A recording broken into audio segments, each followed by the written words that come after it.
Le Sénégal a émis un mandat d'arrêt international qui a été validé par Interpol. Nous avons arrêté en France Madiambal, M. Madiambal, au motif de ce mandat d'arrêt. Et il est entré dans la procédure judiciaire qui consiste pour le juge à se faire une opinion sur la demande d'extradition. Donc ça, c'est une procédure judiciaire sur laquelle l'État n'a absolument aucune influence. Donc le juge décide en toute indépendance, et là, la cour d'appel examine de Versailles, examine la demande. Il n'y a aucun retard. En moyenne, une extradition, c'est 1 an à 1 an et demi. Donc voilà, il n'y a absolument pas de retard. Nous avons mis en œuvre ce que l'exécutif pouvait faire rapidement, c'est la mise en œuvre du mandat d'arrêt, ce que nous avons fait.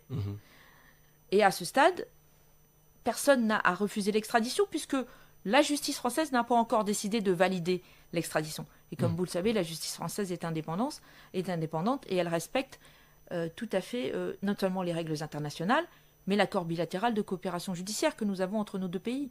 Et le Sénégal, quand il y a des demandes, fait de même.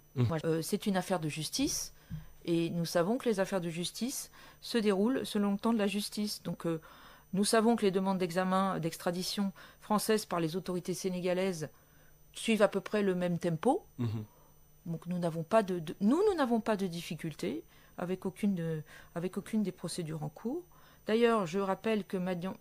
Madiambal est poursuivi pour des faits délictuels et non criminels. C'est une énorme différence. Nos demandes d'extradition portent principalement sur des crimes de sang ou des trafics en lien avec la criminalité internationale.